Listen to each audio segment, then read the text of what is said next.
Ventilators بھی آپ اور نہ خریدیں.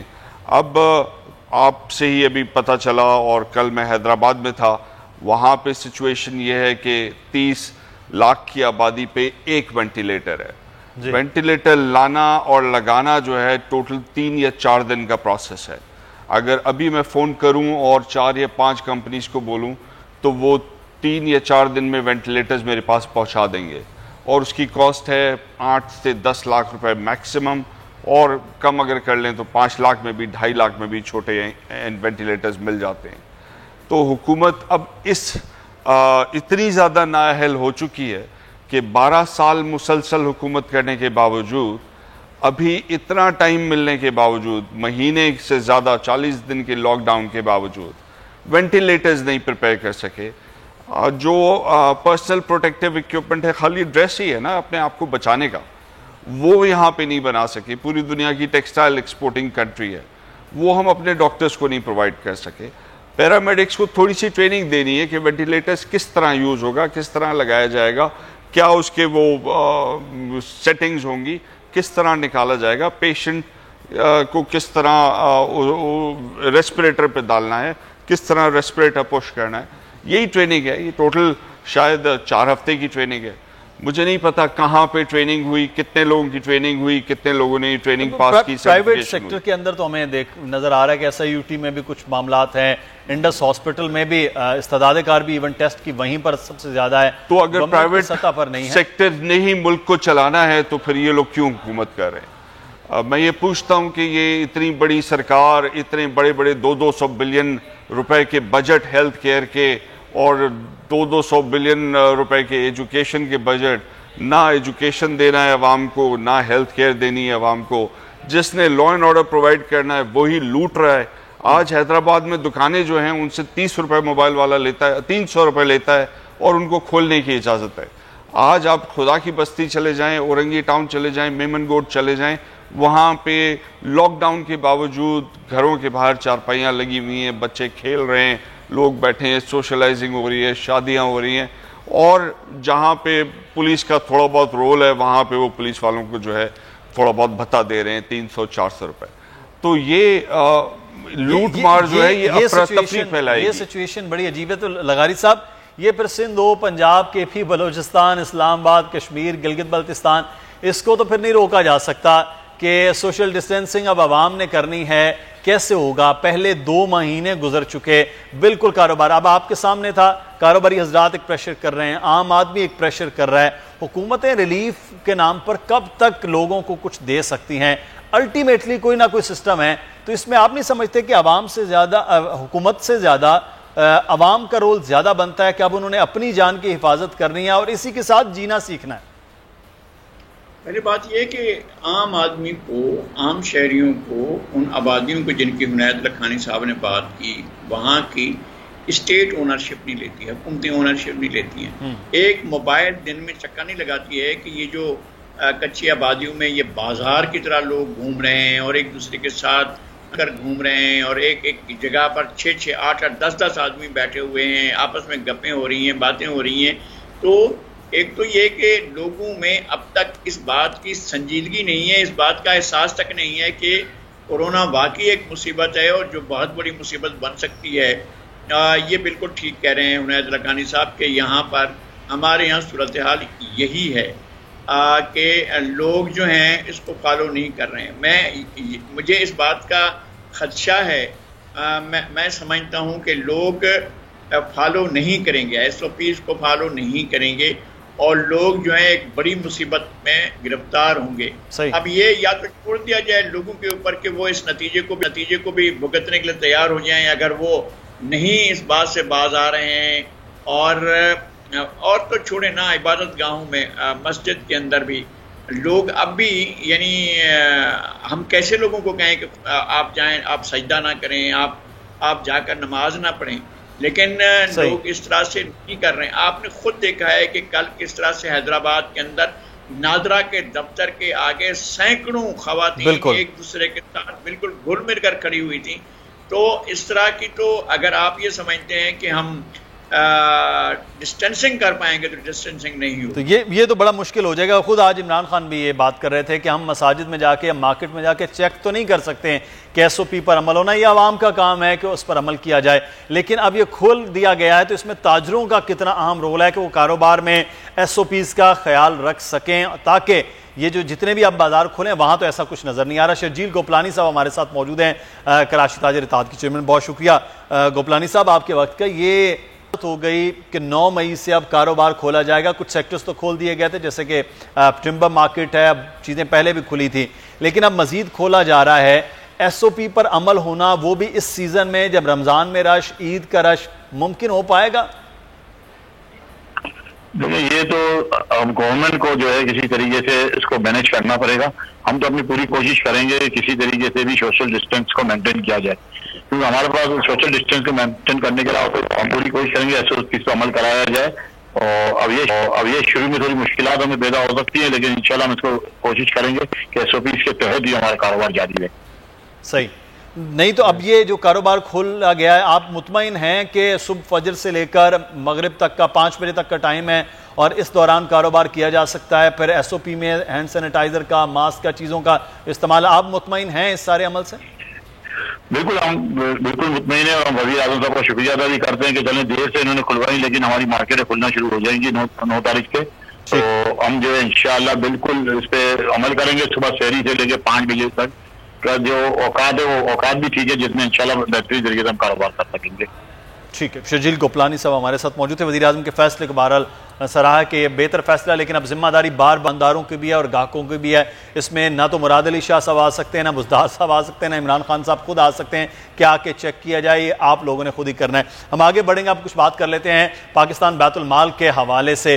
حنید لکھانی صاحب, خالصتاً یہ آپ کا پاکستان بیت المال کیا کر رہا ہے ساری سچویشن میں, جب اس وقت شاید ایسے اداروں کی سب سے زیادہ ضرورت ہے, وہ عشر زکوٰۃ کمیٹیاں ہوں یا پاکستان بیت المال جیسا ادارہ ہو؟ ابھی تک کیا کر رہے ہیں سر آپ؟ بیت المال سے پہلے I would like to add with your permission a little on the corona issue, اگر آپ اجازت دیں. جی بالکل.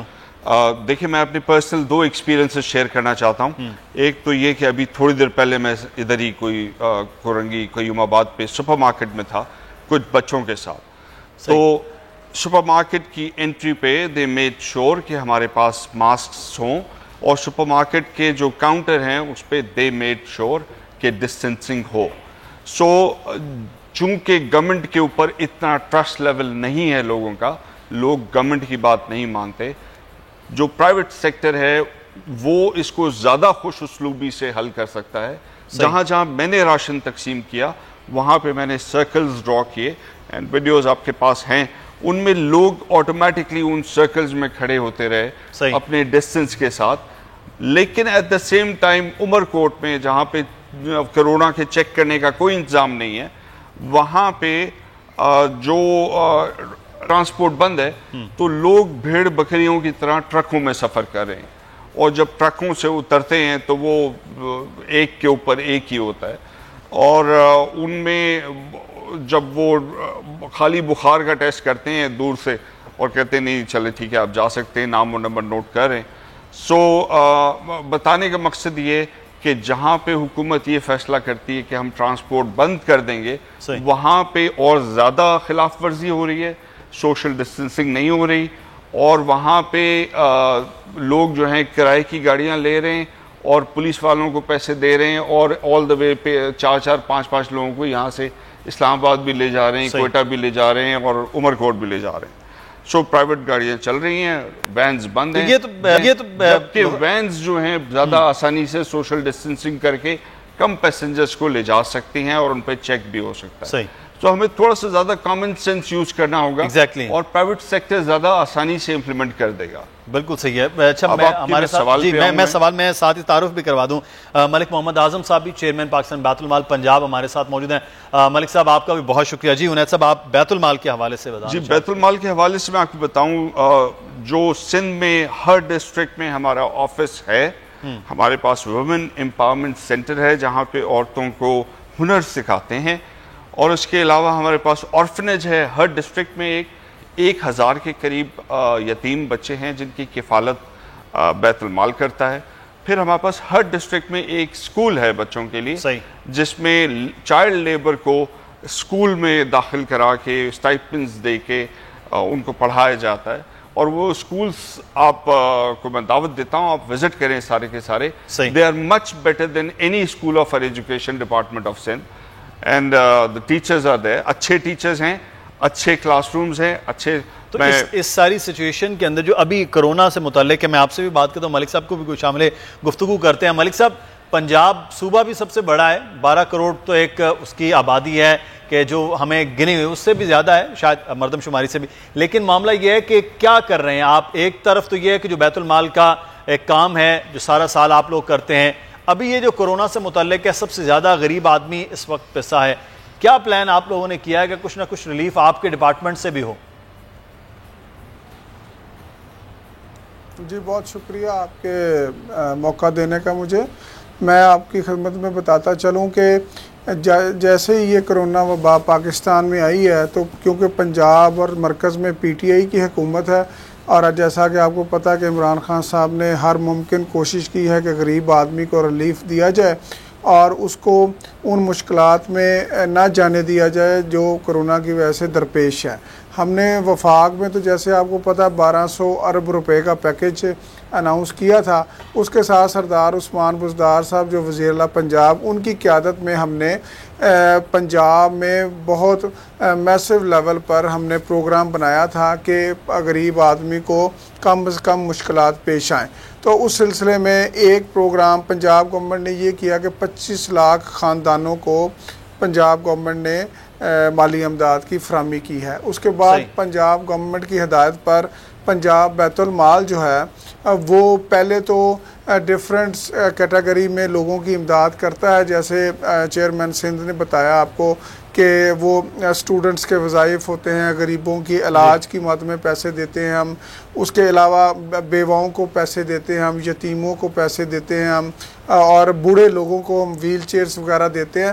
تو اس اسپیشلی کرونا سچویشن میں ہم نے 50,000 افراد کے راشن کا ایک پروگرام لانچ کیا تھا جو ہم نے اللہ تعالیٰ کے فضل و کرم سے ہم نے لاہور سے شروع کیا ہے, اور انشاءاللہ تعالیٰ جیسے ہفتے کو ہم پاک پتن اور اکاڑا جا رہے ہیں, پھر بہاولپور میں ہے, پھر رحیم یار خان میں ہے, پھر پنڈی میں ہے, فیصل آباد میں ہے.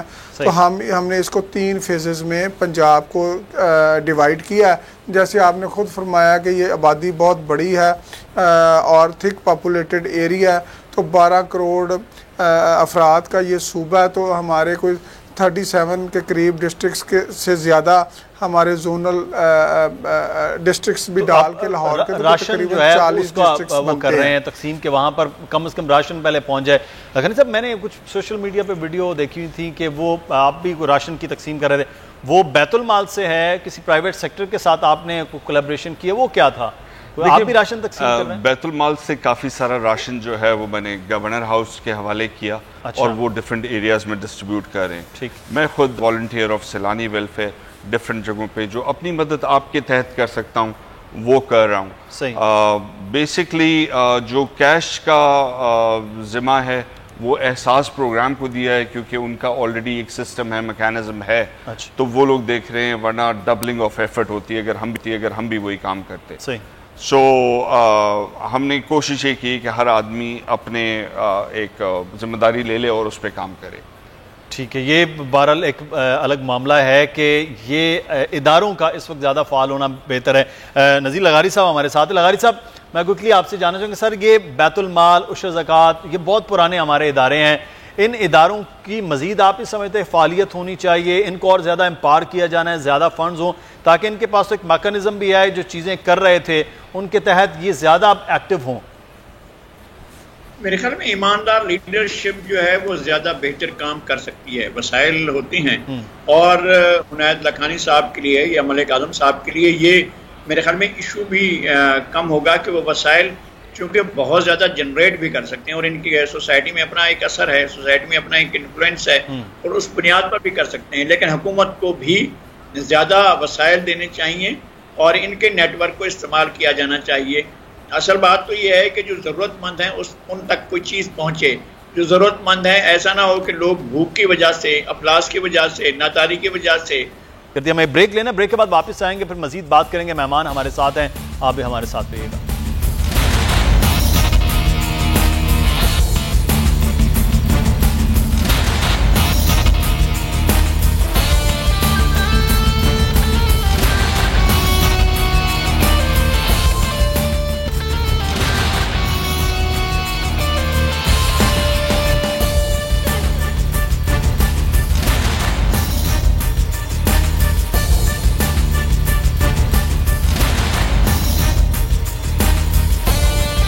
بعد آپ کو خوش آمدید کہتے ہیں. بریک کے دوران آپ کو ایک خبر اہم دی ہے جس پہ ایک تو نیب نے نوٹس لے لیا ہے، دوسرا ایک اور کارروائی جو سندھ حکومت کے اداروں نے کرنا شروع کی ہے، وہ سکھر کے علاقے میں اب گوداموں سے گندم برآمد کی جا رہی ہے. حنیت لکھانی صاحب، ایک طرف یہ ہے کہ جی بیت المال ہو، بسپ ہو، احساس پروگرام ہو، عشر زکوٰۃ ہو، وہ لوگوں کی امداد کر رہا ہو، دوسری جانب یہ منظر ہو کہ 15 ارب روپے کا گندم سکینڈل ہو، پھر اس کے بعد یہ گندم ذخیرہ کی گئی وہ برآمد کی جا رہی ہو. کیا کہا جائے، یہ کوئی عام آدمی تو نہیں کر سکتا یہ گندم ذخیرہ کرنا، گندم کی چوری کرنا، اتنا بڑا سکینڈل ہو جائے. میں کبھی کبھار سوچتا ہوں کہ یوز لیس ہے ساری محنت کرنا، بیکاز اتنا بڑا چوروں کا ٹولہ ہے کہ 10 نیب بھی اور آ جائیں تو پھر بھی ان کا مقابلہ نہیں کر سکتے. آپ جس فیلڈ میں جائیں گندم، اب ہم نے اگر 5-6 کروڑ روپے کے اناج بانٹ بھی دیا تو کیا فائدہ اس کا جب 15 ارب روپے یہ چور جو ہیں لے اڑے. اچھا، نہ صرف گندم میں بھی کل پرسوں آرو پلانٹ پہ تھا تو 5 ارب روپے انہوں نے آرو پلانٹ بننے اور تیار ہونے سے پہلے ان کو دے دیا پاک اویسس کو. انہوں نے آرو پلانٹ بنا دیا، آرو پلانٹ چل گیا، اس کی مینٹیننس بھی ان کی ذمہ داری ہے. 3 مہینے بعد آرو پلانٹ بند ہو جاتا ہے اور آج تک وہ بند پڑا ہوا ہے. علاقہ مکینوں کو پانی نہیں ملتا. اچھا، 3-3 4-4 گھنٹے عورتیں بچے گدھوں کے اوپر کینز ڈال کے، یہاں پہ جب 42 ٹیمپریچر ہے وہاں پہ 45 ٹیمپریچر ہے، وہ واک کر کے جاتے ہیں، جا کے پانی بھرتے ہیں، واپس آتے ہیں تو پرانا پانی ختم ہو چکا ہوتا ہے، وہ ان گدھوں پہ لاتے ہیں، پھر جاتے ہیں. 5 ارب کا آرو پلانٹ بند پڑا ہے. آپ دیکھیں اتنا بڑا ظلم لوگوں کے اوپر کہ اربوں روپے ہیں حکومت کے پاس، آرو پلانٹ بنواتے ہیں ہم لوگ، لیکن ان چوروں سے بناتے ہیں جو ان کو منی لانڈرنگ کر کے پیسے وہاں دے دیتے ہیں اور پیسے کھا لیے جاتے ہیں. اچھا، پیسے جو ہے یہ اس غریب آدمی کو غریب تر کرتا جا رہا ہے یہ چوری. صحیح. اسی طرح کی چوریاں جو ہیں ہمارے میڈیکل فیلڈ میں ہیں. مطلب کتے کاٹنے کی ویکسین نہیں ہے. آپ کو پتہ ہے خالی کتے کاٹنے اور ریبیز کا بجٹ کتنا ہے سندھ حکومت کا؟ 70 کروڑ روپے. اچھا، 70 کروڑ روپے میں یہ ویکسینز نہیں منگوا سکتے اور لوگ مر رہے ہیں کتے کے کاٹنے سے. وہ تو یہ کہتے ہیں کہ یہ ویکسین منگوانا تو وفاقی حکومت کا، نیشنل ادارے کا کام ہے.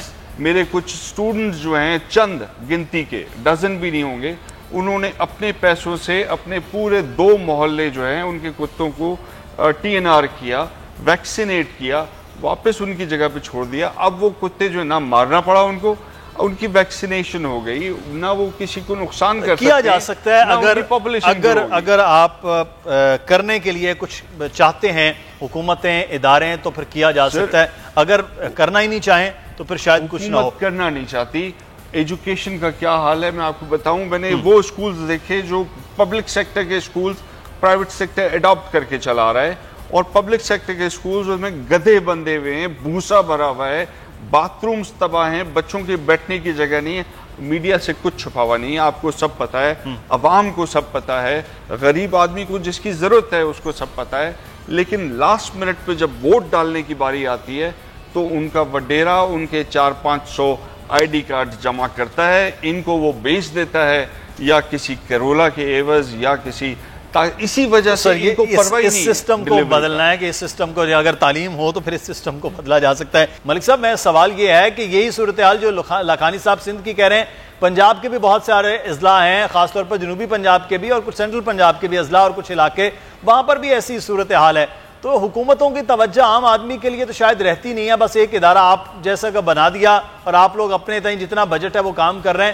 مجموعی طور پر جو حکومتوں کا کام ہے شاید وہ اس میں نااہل بھی رہے ہیں ماضی میں بھی، اور اب بھی شاید وہ کام نہیں کرنا چاہ رہے یا ان کی پریورٹی نہیں ہے عام آدمی کو ریلیف دینا. سر میں تھوڑا سا آپ کو اپڈیٹ کرنا چاہوں گا جی. پنجاب کے حوالے سے. سندھ میں تو مجھے نہیں، لکھانی صاحب بہتر آپ کو گائیڈ کر سکتے ہیں. پنجاب میں ذرا صورتحال مختلف ہے. مسلم لیگ نون کی حکومت نے ایک کمپنی بنائی صاف پانی کے لیے، اور اس میں اربوں روپے کا فراڈ ہوا، اور وہ پھر ہائی کورٹ نے اس کا ایکشن بھی لیا. ہم نے جب سے پی ٹی آئی کی گورنمنٹ آئی ہے تو اللہ تعالیٰ کے فضل و کرم سے ایسی کوئی بات نہیں ہے. ہم نے سینکڑوں کی تعداد میں آر او پلانٹس جو تھے، جو چھوٹے بڑے، وہ اس کو ہم نے ریپیئر بھی کیا اور اس کو چالو بھی کیا. اور پھر پنجاب اسمبلی نے ایک ایکٹ کے ذریعے واٹر اتھارٹی بنائی ہے، اور اس واٹر اتھارٹی کو گورنر پنجاب آب پاک جو ہے وہ گورنر سرور صاحب اس کو ہیڈ کر رہے ہیں. اور پنجاب میں اگلے 4 سال میں ہر گاؤں میں ایک آر او پلانٹ لگے گا، اور ان پلانٹس کی جو تنصیبات ہیں وہ شروع کر دی گئی ہیں. اور ہم نے اس میں یہ کیا ہے کہ تمام جو این جی اوز بھی کام کرتی تھیں ان کو بھی ہم نے آن بورڈ کیا ہے، اور وہ جو آر او پلانٹس خراب پڑے ہوئے تھے وہ بھی ہم نے ٹھیک کرنا شروع کیے ہیں. اور اس میں ہماری پرائرٹیز جو ہیں وہ پبلک کے خاص مقامات ہیں، جیسے ٹی ایچ کیوز ہاسپٹلز جو ہیں ان میں جو آر او پلانٹس لگے ہوئے تھے وہ ہم نے اس کو ٹھیک کروانا شروع کیا سب سے پہلے. اسی طرح پر مسجدوں میں جو پلانٹس لگے ہوئے تھے محلوں کے لیے ان کو کروانا شروع کیا ہے. تو آپ انشاءاللہ دیکھیں گے کہ اس سال میں بہت زیادہ آپ کو پانی کے حوالے سے پنجاب حکومت کی کارکردگی تسلی بخش بھی نظر آئے گی، اور عوام بھی انشاءاللہ اس پر اعتماد کا اظہار کریں گے. صحیح، بالکل صحیح ہے. لغاری صاحب، یہ چھوٹی سی چیز ہوتی ہے کہ صاف پانی ہو گیا، صحت ہو گیا، تعلیم ہو گیا، یہ وہ ہے کہ بنیادی ضروریات ہیں. ویسے تو فضا بھی، آب و ہوا بھی صاف ہونی چاہیے، لیکن شاید اس پر تو کوئی توجہ نہیں ہے. اس پر بھی اتنی توجہ نہیں دی جا رہی. آپ خود جانتے ہیں دیہی علاقوں کے اندر کیا چھوڑ کے کراچی جیسے شہر میں ابھی تک صاف پانی ملنا شاید جوئے شیر لانے کے مترادف ہے. تو یہ حکومتیں عوام کے لیے اس طرف نہیں سوچتی ہیں، کیوں نہیں سوچتی ہیں؟ ایک تو یہ کہ ہمارا مینجمنٹ کا سسٹم ٹھیک نہیں ہے. لکھانی صاحب نے بات کی، اور بلکہ وہاں سے شروع کرنا چاہیے جو گندم غائب ہوئی ہے. گندم کا ایک ایک بوری برآمد ہونی چاہیے، اور جو شخص ذمہ دار ہے اس کو مکمل طور پر سزا ہونی چاہیے، اس کے اوپر چشم پوشی نہیں ہونی چاہیے. بالکل اسی طرح سے جس طرح سے پشاور کا جو بن رہی تھی موٹر، وہ جو بی آر ٹی بن رہی تھی، ہاں اس کا پتہ کرنا چاہیے. اس میں 1 خرب سے زیادہ پیسے لگے ہیں اور کچھ بھی نہیں ہوا ہے، اور بہت بڑے گھپلے کے ایف آئی اے نے انکوائری کی، لیکن نیب اس کو ٹھپ کر کے بیٹھا ہوا ہے. اور مالم جبا کو نیب جو چھپا کر بیٹھا ہوا ہے، اور ہیلی کاپٹر کیس کو نیب چھپا کر بیٹھا ہوا ہے. اور اس کے علاوہ بہت سے کیسز ہیں جن کو نیب چھپا کر بیٹھا ہوا ہے. وزیر اعلیٰ خیبر پختونخوا کے خلاف، وزیر دفاع کے خلاف، وزیر اعظم کے پرنسپل سیکرٹری کے خلاف، بہت سے وزراء کے خلاف، بہت سے لوگوں کے خلاف اس طرح کی چیزیں تھیں. اور وہ نیب تو کہتا ہے کہ اگر ہم کارروائی کریں گے تو حکومت ختم ہو جائے گی. تو وہ یہ انہوں نے ذمہ داری بھی لے رکھی ہے. لیکن میں یہ اس نہیں کہتا ہوں کہ آپ ان کی نہیں کر رہے ہیں تو یہاں بھی نہ کریں. یہاں تو کریں نا، یہاں آپ کے پیارے بھی نہیں ہیں، یا یہاں کی حکومت کو اپنے بچانا بھی نہیں ہے، آپ کی ذمہ داری بھی نہیں ہے. کوئی بھی کرپٹ ہو اس کی حکومت کو بچانا کسی صورت میں آپ کی ذمہ داری نہیں ہے. اور آپ ادھر بھی توجہ کریں، وفاق کی طرف بھی، خیبر پختونخوا کی طرف بھی. اور بار بار چیئرمین نیب اپنا یہ تاثر نہ دیں کہ وہ یک طرفہ ٹریفک چلاتے ہیں اور ایک ہی طرف کو ان کی گاڑی چلتی رہتی ہے اور ایک ہی آنکھ سے دیکھتے رہتے ہیں، دوسری آنکھ کو بالکل بند رکھتے ہیں. تو یہ تاثر نہیں جانا چاہیے. پھر اس کے علاوہ جو بات کی گئی ہے آر او پلانٹس کی، یہ بالکل ٹھیک ہے کہ اگر آر او پلانٹس لگائے گئے ہیں اور جن کی مینٹیننس کی ذمہ داری تھی تو ان کو کیوں نہیں وہ مینٹیننس کر رہے ہیں. نے ان کے خلاف کوئی کیس کیا، کوئی ایف آئی آر درج ہوئی، کوئی مقدمہ ہوا، کوئی گرفتاری ہوئی، لوگوں سے پوچھا گیا کہ بھائی آپ کی ذمہ داری تھی ان کی مینٹیننس، اور کیوں نہیں ہو رہی ہے ان کی مینٹیننس، اور لوگوں کو پھر کیوں 12 کلومیٹر 10 کلومیٹر دور جا کر پانی بھرنا پڑ رہا ہے. تو سر یہ ٹھیکے دینا، ٹھیکے لینا، پھر اس پہ کام کو پوچھا جائے گا، انہیں کو پوچھا جائے گا جن کے ساتھ وہ ٹھیکے ہوں گے. بہرحال یہ فیصلہ کرنا بھی حکومت کا کام ہے کہ ان لوگوں تک صاف پانی تک نہیں پہنچ رہا، یہاں پر سوشل ڈسٹینسنگ کیسے وہ کر پائیں گے. لوگوں تک پانی اگر نہیں پہنچ رہا، خوراک نہیں پہنچ رہی، جس صوبے میں گندم چوری ہو رہی ہے، 15 ارب روپے کا سکینڈل سامنے آ گیا ہے، پھر وہ کیا کیا جا سکتا ہے. بہت شکریہ. ہمارے ساتھ موجود تھے ملک محمد اعظم خان صاحب، آپ کو بہت شکریہ. عنایت لکھانی صاحب، آپ کا بہت شکریہ. چیئرمین بیت المال سندھ ہمیں یہاں پر ایک بریک لینا ہے، بریک کے بعد واپس آئیں گے، پھر کچھ فیصلوں کے حوالے سے بات کریں گے جو سندھ میں ہو رہے ہیں اور صورتحال سے آگاہ کریں گے پورے ملک۔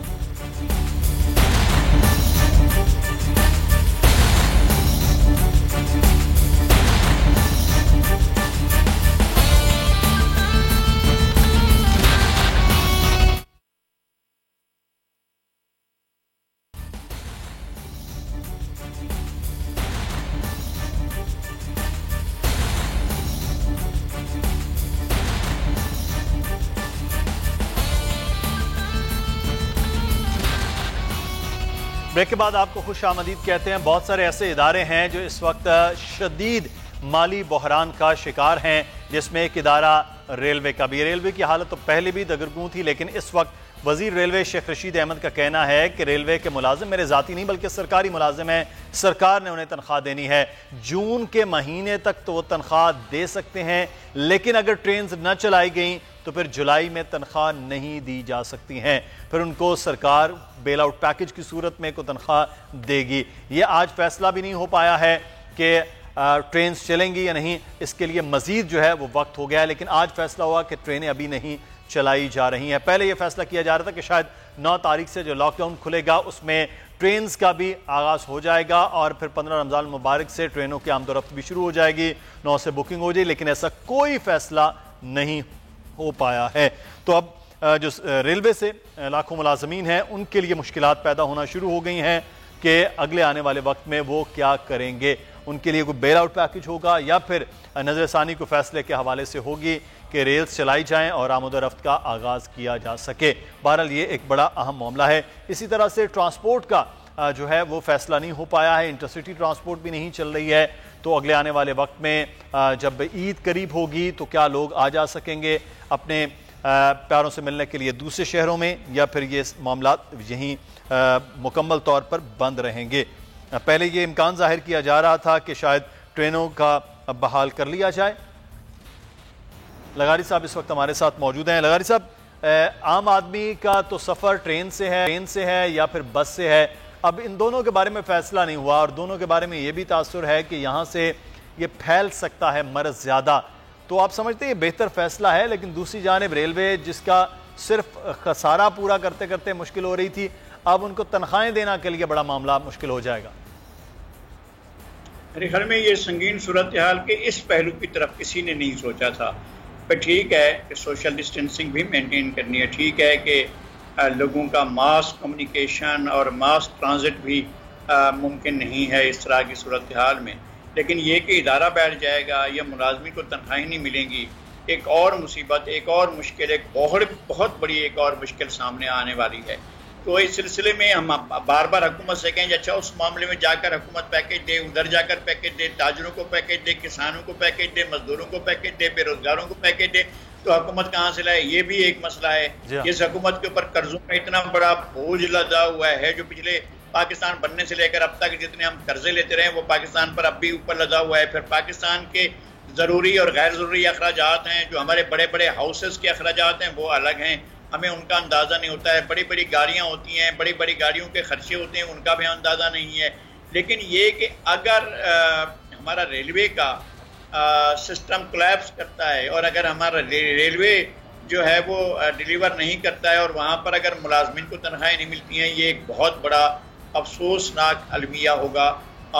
اس سے بچنا چاہیے اور حکومت کو کوئی ایسا دینا چاہیے، ایک ایسا پلان دینا چاہیے کہ لوگ سفر کریں، لیکن سفر کے لیے جو بکنگ ہو اتنے افراد کی ہو کہ اس سے یہ مسئلہ پیدا نہ ہو، اس سے زیادہ لوگ جا کر یہ نہ ہو کہ جناب بس دروازہ کھلا اور ایک گھمسان شروع ہو گیا وہاں پر سیٹ کے حصول کے لیے، آج سیٹ پوری بک کر کے چلائی جائیں، اگر پھر سیٹ کے حصول کی لڑائیاں شروع ہوئیں، پھر لوگوں کا لگاری صاحب اس میں تو یہ پھر معاملہ ہوگا کہ کراچی جیسے بڑا شہر ہے، بڑا اسٹیشن ہے، وہاں پر تو وہ گیٹس بھی لگا لیے جائیں گے، یہاں پر ہینڈ سینیٹائز بھی ہو جائے گا، سب چیزیں ہوں گی۔ جیسے کراچی سے حیدرآباد سے آگے نکلیں گے پھر مشکلات ہوں گی، تو یہ تو بڑا مسئلہ نہیں ہو جائے گا چھوٹی اور بڑی صورتحال کے حوالے سے؟ یقیناً ایسا ہوگا، اس لیے کہ یہاں تو پھر بھی آپ کے پاس بہت معمولی سے ہی لیکن آپ کے پاس چیک کرنے کا آپ کے پاس ایک طریقہ کار موجود ہے, پھر سینیٹائزر موجود ہے, آپ کے پاس اب ماسک موجود ہے. چلیں اب دیکھتے ہیں کہ اگر یہ کھلا تو پھر اس کا طریقہ کار کیا ہوگا. لغاری صاحب ہمارے ساتھ رہے گا. فیصل عیدی صاحب نے ہمیں جوائن کیا اس وقت. بہت شکریہ فیصل عیدی صاحب. سب سے پہلے تو سر آپ کا نیا ہے جو لاسٹ آپ کا ٹیسٹ ہوا ہے اس کے لیے مبارکباد. اب آپ کی طبیعت کیسی ہے؟ طبیعت بہتر ہے, اللہ کا شکر ہے. اچھا تو عیدی صاحب اب آپ فریلی, اب ڈاکٹرز نے آپ کو مشورہ دے دیا کہ فریلی آپ موو کر سکتے ہیں جو پہلے آپ کام کر رہے تھے, یا ابھی تک آپ کوارنٹین میں ہیں؟ کیا ڈاکٹرز آپ کو مشورہ دے رہے ہیں؟ نہیں بالکل, میں ابھی بھی آئسولیشن میں ہوں. ایک اور ٹیسٹ لیا ہے انہوں نے, اگر وہ بھی نیگیٹو آ جاتا ہے تو پھر مجھے جانے کی اجازت ہوگی. لیکن نمونیا ہے, اس کی وجہ سے یہ مجھے بہت ہی احتیاط کرنے کا کہہ رہے ہیں کہ آپ بہت ہی احتیاط کے ساتھ کم کام کریں. صحیح. تو آپ نمونیا کی طبیعت میں ابھی بہتری ہے؟ پہلے سنا تھا آپ کی تھوڑی سی طبیعت ڈاؤن ہوئی تھی, پھر آپ بہتر ہوئے, ابھی آپ بہتر فیل کر رہے ہیں؟ نمونیا کا بھی بہت بہتر ہے. صرف سانس میں تھوڑی سی تکلیف ہوئی تھی 4-5-6 دن پہلے, اب بہت بہتر ہے اور اب جو ہے وہ ریکوری کی طرف بہت تیزی سے جا رہا ہے. چلیے وہی بہت, یہ اللہ کا شکر ہے کہ آپ ریکوری کی طرف جا رہے ہیں. پوری قوم کی دعائیں ہیں فیصل عیدی صاحب آپ کے لیے, کیونکہ آپ اس قوم کے لیے بہت زیادہ کام کر رہے ہیں. بہت شکریہ آپ نے ہمیں وقت دیا. نذیر لغاری صاحب ہمارے ساتھ موجود تھے. لغاری صاحب آپ کا بھی بہت شکریہ. پروگرام سے مدثر اقبال کو اجازت دیجیے, کل پھر حاضر ہوں گے کچھ موضوعات کو لے کر. اللہ حافظ.